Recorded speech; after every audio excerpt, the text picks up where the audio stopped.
read Larry's book. I picked it up in the 1970s, 79, but I never got to read it until 88. For some reason, I was stuck on my bookshelf, and the company I was working for decided to take a little jaunt with their officers. I was a vice president at the time. 16 of us down the Colorado River. And just on the way out the door, I thought, what if I should take this and read it? So I grabbed Larry's book and took it there. I had spent quite a bit of time when I was in Price. I was a prosecutor back in the 70s. Right.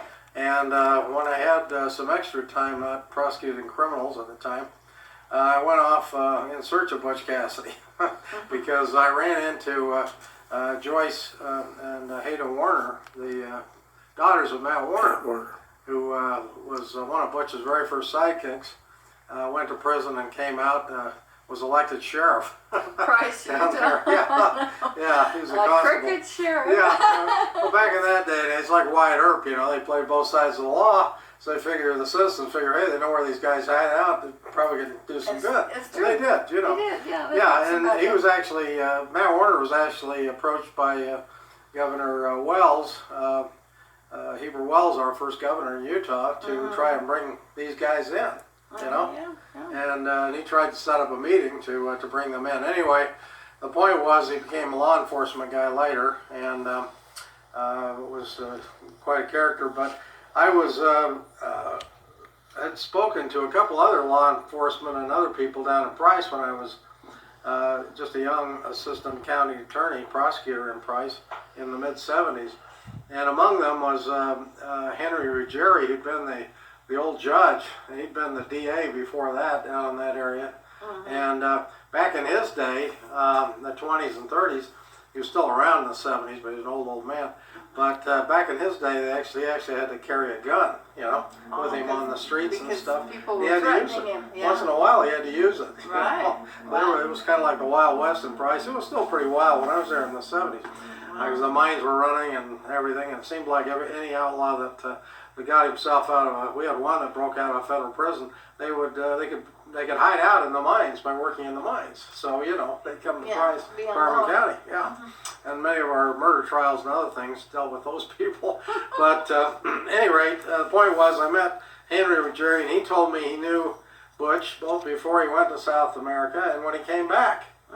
Which really kind of opened my eyes, because before I read Larry's book years later about this, he said there was some guy by the name of Phillips was trying to say he was that he was Butch, and he felt like he really was Butch because he knew him beforehand and knew him later.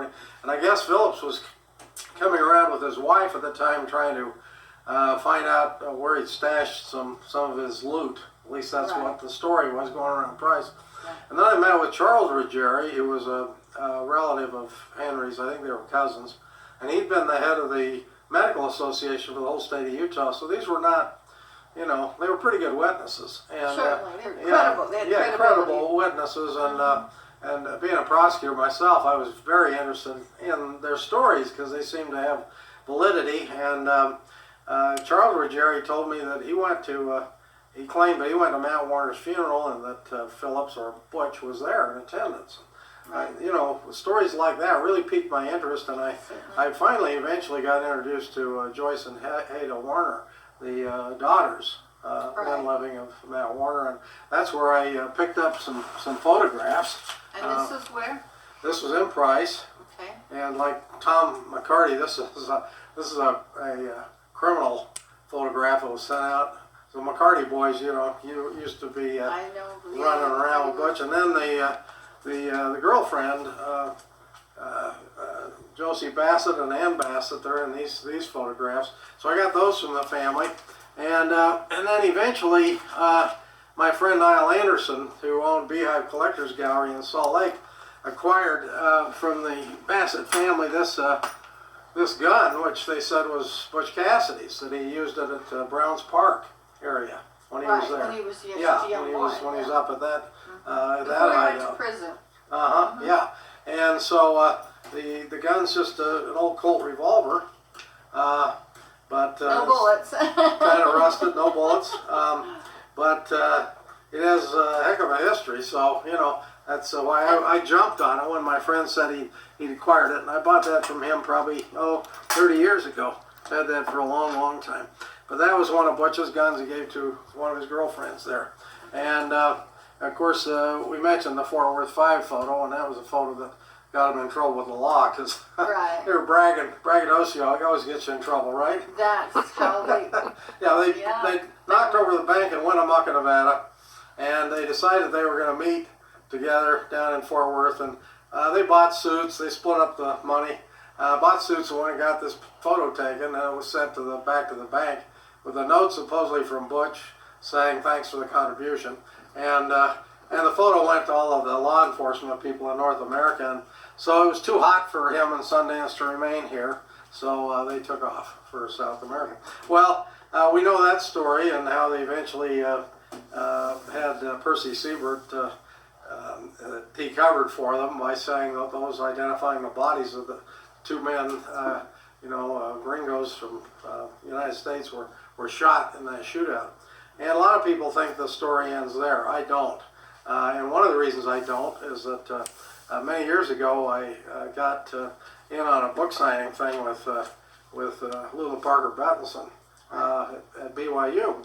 And I overheard her say at the time that Phillips was not her brother, she said, but that her brother lived in Spokane, the same town that Phillips lived in. Right. So I got that much from her. And I thought, well, I wonder if she's covering for her brother still, even though he's been dead for years. And so I didn't know, but that was kind of what I suspected. Over time, I was able to acquire the Percy Siebert scrapbook, which we've shown you, and because of that, author Larry Pointer came to my old store, and we spent a great time going through and reading some of the notices and so on. And particularly, he was interested in those last two letters, which he was interested in. And the reason he came here from Montana was because I found a manuscript called the Bandit Invincible. And this is the manuscript here. This is a really important document. Yeah, and the thing that's interesting about it is they call the Bandit Invincible, is that Larry, when he wrote his book in 1979, had an abridgment of this. It was written out by some neighbors and family of friends. Of Phillips. Of Phillips, friends of Phillips, and it was only about 100 and some pages long. This is twice as long. It's more complete. That was an abridgment that he had. This is the complete run of the story. Let me just read the beginning page because it says, "The Bandit Invincible. This story is based entirely upon facts. All of the holdups herein described were actually perpetrated by Cassidy during the years of his life of banditry in both North and South America. Several of the minor holdups have been omitted, as space in a single volume will not permit chronicling all the episodes of his strenuous life as a bandit." And then the book has a dedication to the old settler who built his nest among the foothills and broad valleys of central Wyoming during the years between 1885 and 1895, and many of whom forfeited their lives or their liberty in their fight for settlers' rights as citizens of the United States of America against the old-time cattle baron. And then he has this little poem, "Back to old Wyoming where I roamed in days of yore, searching for the faces of my pals of long ago.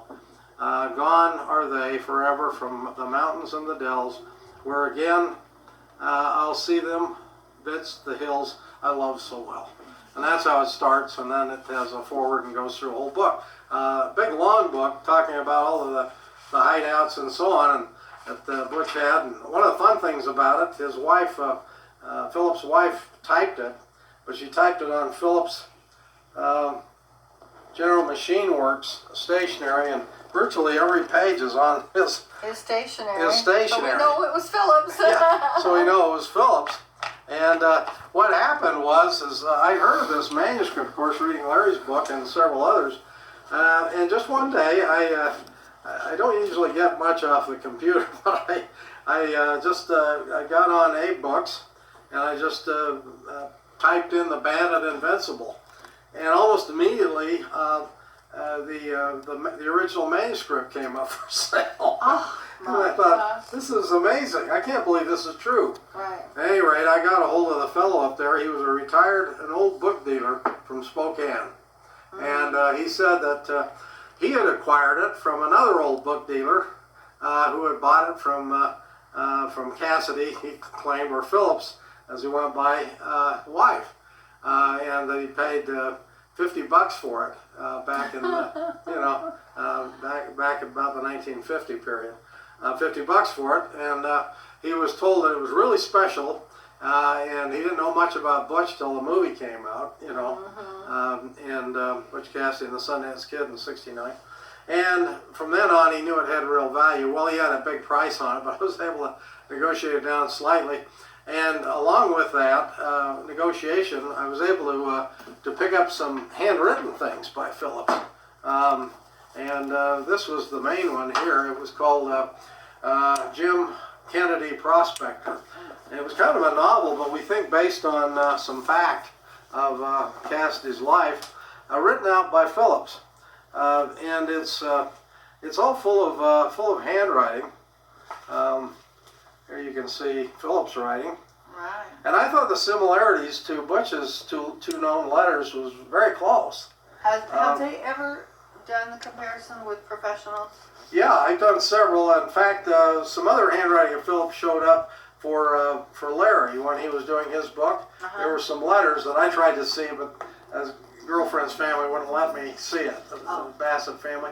And What are those? well, they were letters that were later published, some in True West magazine, and then Larry has in here some pictures of some It's not the things. Mary Boyd letters? Yeah, there They were. are the Mary Boyd yeah, letters. to Mary Boyd, right? Exactly. Was that? And you would like to collect those? Well, I'd love to get them. I'd love to see them. I talked to, I guess it was Mary's daughter that I got a hold of that time. Oh, Mary And Boyd's she said daughter. that she told me, she says, well, they're in a safe deposit box. Yeah. We're not letting anybody see them. Well, I found out that Larry Pointer did see them. He had copies of them, and the handwriting's identical to these, that came my way with the Bandit Invincible manuscript. Right. And what Larry had done is Larry had taken those letters, along with copies of my letters before I owned them, Right. and Butch Cassidy's one known half letter it's up in the Utah State Archives.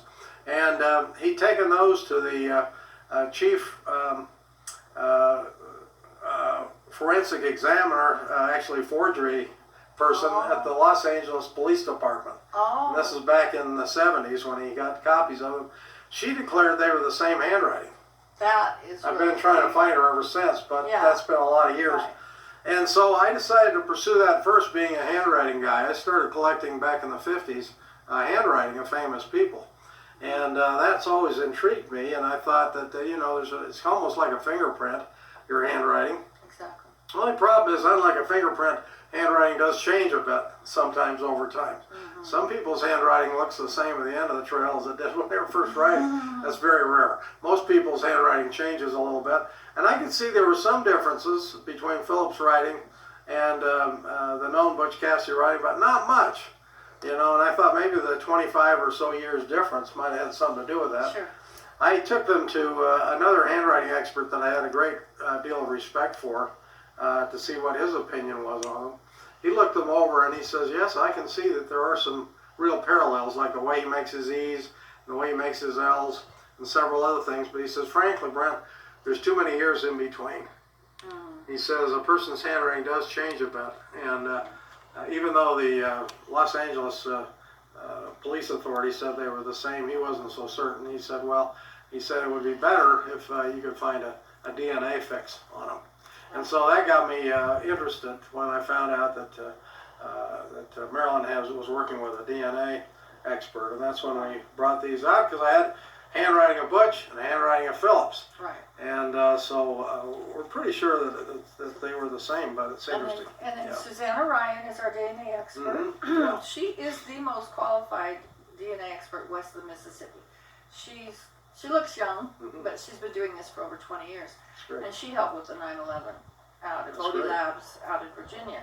So we have the DNA tested on the Bandit Invincible, and we have a profile. Yeah, that's great. And then we also had the boys from the Contordian Tin Mine. Where's that one? Well, I didn't really care the way it actually falls, but I have my suspicions they're one and the same. And but I'm really interested in finding out the truth, and I know you are Right. too. So We're so we're that's here why to you bet. document this, to Mhm. get your stories, to have bet. information. We've got the Bandit Invincible document, but I really want to kind of have you showing this is the Bandit Invincible. Where's the boys from the Concordia and Tin Mine letter? Well, that I put away because we Okay. just got done talking about Okay. it. So So that's on. I can pull on them both footage. out if you want to see them. If you wouldn't mind. Yeah, let me do that's that. just really key to what You we're bet. doing. We're You wanna cut that documenting. amount while I can Yeah. walk? We're documenting. Yeah. Because I've got an